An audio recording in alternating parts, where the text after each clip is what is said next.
আসসালামু আলাইকুম। আশা করি সবাই ভালো আছেন।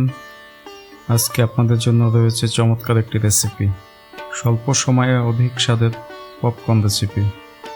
এর জন্য আমাদের যা যা লাগবে তা হলো, প্রথমে আমাদের লাগবে 1 কাপ পপকর্ন। এখানে একটা প্যান চুলায় বসিয়ে কিছুটা গরম করে নেব। প্যান একটু গরম হলে পপকর্ন ভাজার জন্য আধা কাপ রান্নার তেল দিয়ে দিব।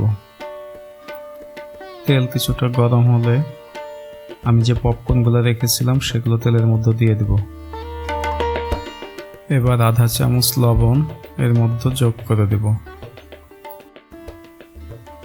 এখন ভালোভাবে নেড়েচেড়ে মিশিয়ে নেব। এই সময় চুলার জাল মিডিয়াম থেকে একটু বেশি রাখতে হবে, তাহলে সবগুলা পপকর্ন সুন্দরভাবে ভাজা হবে। মনে রাখবেন, চুলার নির্দিষ্ট তাপ এবং আপনার নিয়মিত নাড়ার মাধ্যমে পপকর্নগুলো ফুটতে শুরু করবে। পপকর্নগুলো ফুটতে শুরু করলে অবশ্যই এটা ঢেকে দিতে হবে, না হলে পপকর্নগুলো ছিটে বাইরে চলে যাবে। দেখুন, পপকর্ন ভাজার সুন্দর একটা শব্দ আমি শুনতে পাচ্ছি। আশা করি আপনারাও শুনতে পাচ্ছেন। এ সময় সুন্দর একটা সুঘ্রাণ চারিদিকে ছড়িয়ে পড়েছে। আমি যদি অতি অল্প সময়ে বাড়িতে পপকর্ন তৈরি করতে পারি, তাহলে আমি অযথা কেন বাইরের পপকর্ন কিনে খাবো?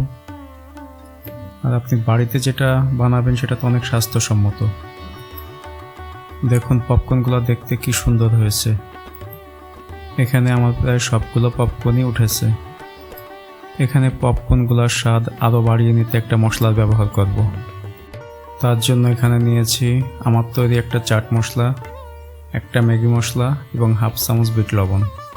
এই মশলাগুলো একত্রে মিশিয়ে পপকর্নের উপর ছড়িয়ে দিব। এখন আপনি ফ্যামিলি সহ 2-3 ঘন্টার একটা মুভি আপনি পপকর্নের সাথে কাটিয়ে দিতে পারবেন। দেখবেন মুভি চলছে, কিন্তু কিছু সময়ের মধ্যে আপনার পপকর্ন শেষ। বিশ্বাস না হলে আপনি একবার বাড়িতে বানিয়ে দেখুন।